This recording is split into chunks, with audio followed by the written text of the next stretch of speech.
আমি একটি কথা থেকে অন্যদিকে গিয়েছিলাম যে এক ভদ্র মহিলা আমার কাছে এসেছেন ইসলাম গ্রহণ করবার জন্য। আমি তাকে জিজ্ঞাসা করলাম, এফিডেভিট সব কমপ্লিট করেছেন এবং আইনি সমস্ত পদক্ষেপগুলো শেষ করেছেন, বললাম যে আপনি ইসলাম কেন গ্রহণ করবেন? যারাই আমার কাছে এই টাইপের আসে আমি জিজ্ঞেস করি, কারণ আমার তো জানা আছে যে বাংলাদেশের আমাদের মানুষের প্র্যাকটিস দেখে তো তার ইসলাম গ্রহণ করার কথা না, আরও ইসলাম থেকে পালানোর কথা। কেন গ্রহণ করেছেন? তো তিনি বললেন, ইসলাম সম্পর্কে আমি বই পড়েছি, এই বই আমাকে প্রভাবিত করেছে। আবার কোনো কোনো ব্যক্তিকে আমি দেখেছি, তাদের ব্যক্তিত্ব দেখে, নিশ্চয়ই সেরকম ব্যক্তিত্ব খুবই কম, দেখে আমি প্রভাবিত হয়েছি। গোটা পৃথিবীতে আপনারা বিশেষ করে পশ্চিমা দুনিয়ার খবর রাখবেন নিশ্চয়ই, সেখানে প্রতিদিন ইসলামে আসা মানুষের সংখ্যা বেড়ে চলেছে এবং পুরুষদের চাইতে মেয়েদের মধ্যে ইসলাম গ্রহণের সংখ্যা অনেক বেশি, প্রবণতা অনেক বেশি। কেন? যেখানে নারী অধিকার নিয়ে এত কথা বলা হয়, নারীদের অধিকার দেওয়ার জন্য এত আয়োজন নেওয়া হয়, এত উদ্যোগ নেওয়া হয়, সেই সমাজে কেন, সেই সমাজের নারীরা কেন ইসলামে আসছে এবং সেখানকার মুসলমানরা কেন ইসলামে আসছে, এই বিষয়টা নিয়ে আমি একটু স্টাডি করার চেষ্টা করলাম। আমার কাছে দুটি জিনিস পরিষ্কার হয়েছে। নাম্বার এক, তারা কোরআন পড়ে। যারাই ইসলামের পথে এসেছে তাদের বেশিরভাগ মানুষ কোরআন পড়ে ইসলামে এসেছে। এবং ওমর রাদিয়াল্লাহু তাআলার কথা আপনারা জানেন, গোটা পৃথিবীর ইতিহাসে প্রবাদতুল্য শাসকদের একজন, ন্যায় বিচার প্রতিষ্ঠার ক্ষেত্রে দৃষ্টান্ত স্থাপন করা মানুষদের একজন, সে ওমর রাদিয়াল্লাহু তাআলা আনহু। তার ইসলাম গ্রহণের ইতিহাসও আপনারা জানেন। তিনি কিন্তু নবী সাল্লাল্লাহু আলাইহি সাল্লামকে হত্যা করার দায়িত্বে নিয়োজিত হয়ে সে দায়িত্ব পালন করার জন্য যাচ্ছিলেন। প্রতিমধ্যে তিনি তার বোন ভগ্নিপতির কণ্ঠের তেলাওয়াত শুনেছেন। এই ঘটনা বিভিন্নভাবে বর্ণিত হয়েছে, আপনারা জানেন।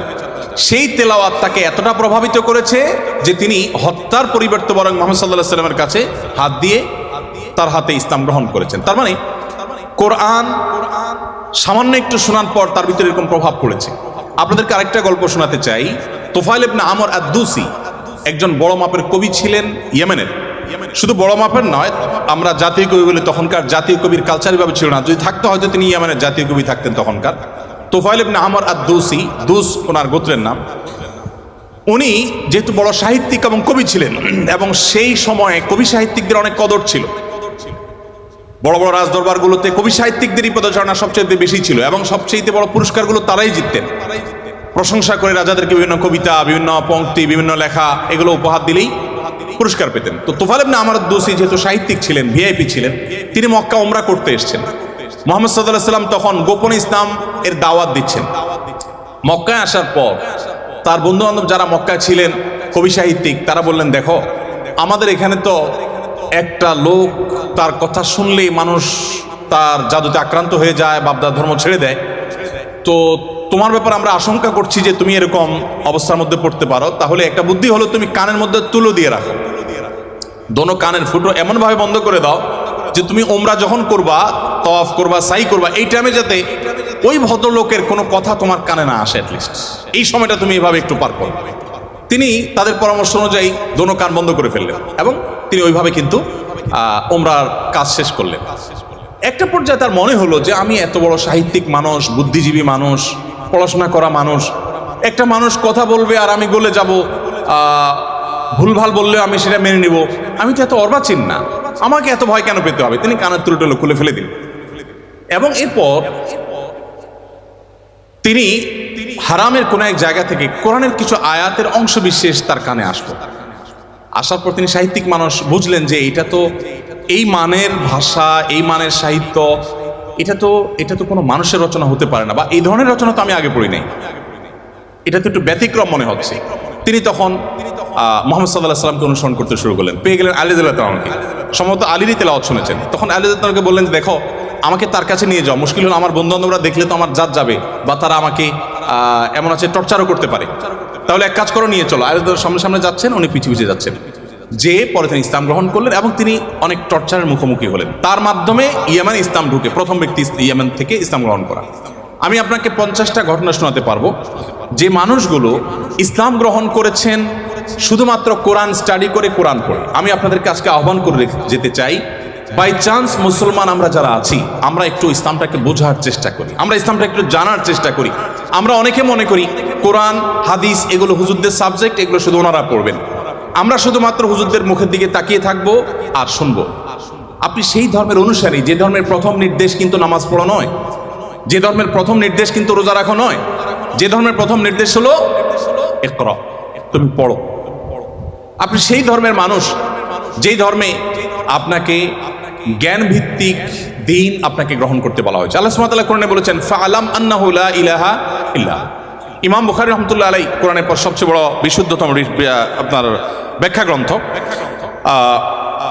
সেখানে আল্লাহ রাব্বুল আলামিন যে কোরআনে আয়াতে বলেছেন এর আলোকে ইমাম বুখারী রাহমাতুল্লাহ একটা অধ্যায় রচনা করেছেন। আপনারা জেনারেল ব্যাকগ্রাউন্ডের মানুষ, আপনাদেরকে আমি কিছু এমন তথ্য দিতে চাই যেগুলো হয়তো আপনাদের জানা নেই, এবং সেটা এই জন্য দিতে চাই যে মুসলমানদের জ্ঞান বিজ্ঞানের চর্চা কোন লেভেলে ছিল, বিজ্ঞান তো বটে, সাধারণ জ্ঞানের চর্চাও কোন লেভেলে ছিল।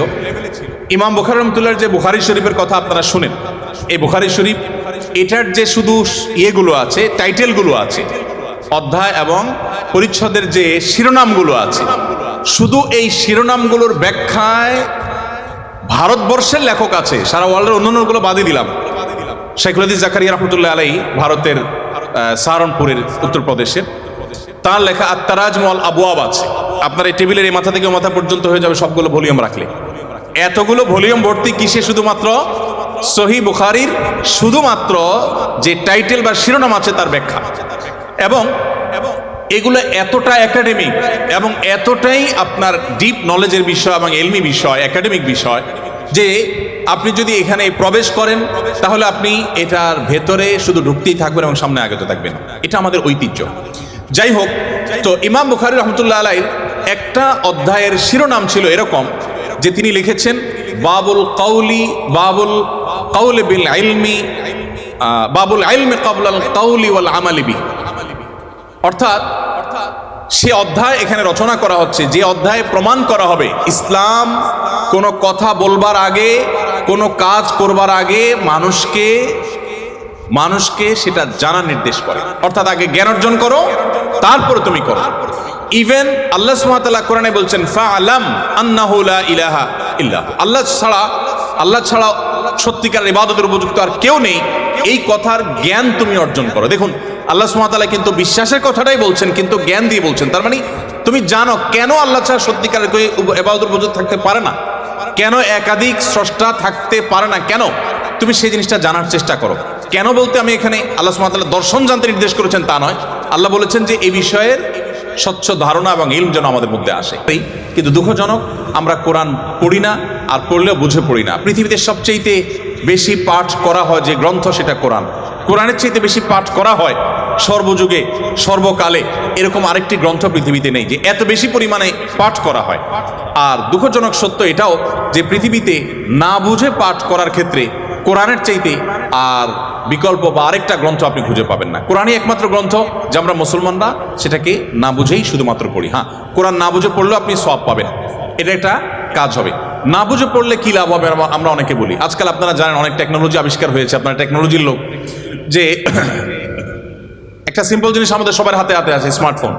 আমরা যদি বলি হাই শ্রী কল অমুক, সাথে সাথে কিন্তু আপনার কোনো টিপাটিপি ছাড়াই সেই অমুককে কল করবে, মোবাইল করবে না ডিভাইস। এখন তো আপনার আপনি কোনো রুমে বসে বলছেন যে গরম লাগছে, এসিটা অন হয়ে যাবে। আপনি জাস্ট বললেন, নির্দিষ্ট শব্দ উচ্চারণ করলেন যে আপনার কাছে গরম লাগছে, এসিটা অন হয়ে যাবে। আপনি বললেন যে না এখন শীত লাগছে, তো এসিটা কমে যাবে, বন্ধ হয়ে যাবে। টেকনোলজি এই পর্যন্ত চলে গেছে যা আপনি বলছেন সেটা সে ক্যাচ করছে এবং সেই অনুযায়ী কাজ করছে।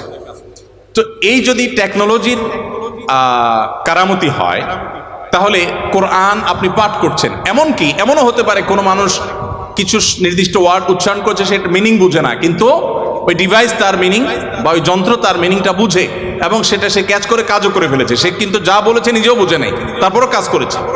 কোরআন তেলাওয়াত করে ফু দিলে অনেক অসুখ, অনেক দুঃখ, অনেক কষ্ট, মানুষের শারীরিক অনেক কষ্ট লাঘব হয়। কিভাবে হয়? আপনি যদি এটা নিয়ে বৈজ্ঞানিক গবেষণায় নামেন তো আপনি কোনো সূত্র হয়তো খুঁজে পাবেন না, কিন্তু আপনাকে আমি যে পয়েন্টটা বললাম এই পয়েন্ট থেকে যদি আপনি আগান আপনি দেখবেন যে এরকম বহু লজিক আপনার সামনে হাজির হয়ে গেছে। যাই হোক, তো আমি যেটা বলছিলাম যে কোরআন আপনি না বুঝে পড়লে সওয়াব পাবেন, কিন্তু এই জন্য কোরআন আসেনি।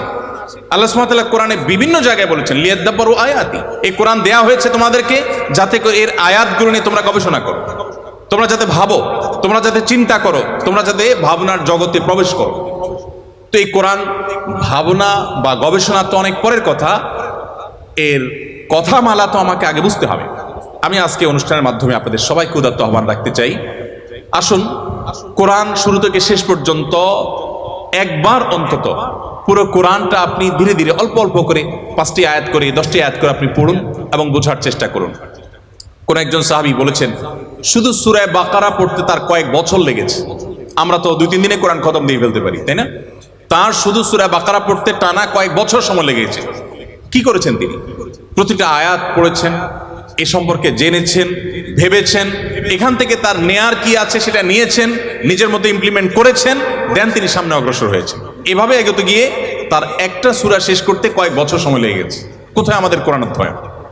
আমি আপনাদেরকে বলেছি, এখনো পৃথিবীতে যারা ইসলামে আসছে, পশ্চিমা পৃথিবী বলুন, আমাদের এই অঞ্চলে বলুন, তাদের নিয়ে আমার যে সামান্য পড়াশোনা বা ঘাটাঘাটি আছে, সেটার আলোকে আমি নিশ্চিত হয়েছি অনেকখানি যে তারা বেশিরভাগ মানুষ আমাদেরকে দেখে তো আসার প্রশ্নই ওঠে না, কারণ আমাদের মুসলমানদের মধ্যে এমন কিছু নেই যেটা দেখে সে ইসলামে আসবে, ম্যাক্সিমাম মুসলমানদের অবস্থা। কিন্তু তারা ইসলামে এসেছে কোরআন পড়ার পর। ফ্রান্সের একজন পলিটিশিয়ান, তিনি কট্টর ইসলাম এবং মুসলমানদের সমালোচক ছিলেন এবং বিদ্বেষ পোষণ করতেন রীতিমতো। আমি একসময় আমার ফেসবুক প্রোফাইলে তাকে নিয়ে অনেক লেখালেখিও করেছি। বেশ কিছুদিন আগে আমার অফিসে এক ভদ্রলোক আসেন, রিটায়ার্ড আর্মি অফিসার, আমাকে প্রসঙ্গত বললেন যে এরকম এক ভদ্রলোক ফ্রান্সে ছিলেন, এই নাম তার, তিনি ইসলাম গ্রহণ করেছেন এবং তিনি একটা বিষয়ে অ্যাডভাইস করেছেন। আমি একটু কৌতূহল হয়ে দেখলাম, আমার এর আগে জানা ছিল না, ভিডিওটা ভালো করে দেখলাম ইউটিউবে, দেখলাম যে সেই ভদ্রলোক যিনি ইসলাম এবং মুসলমানদের কট্টর সমালোচক ছিলেন, তিনি একটা সময় ইসলাম গ্রহণ করেছেন। আমি জিজ্ঞেস করলাম যে তিনি ইসলামে আসছেন কি কারণে?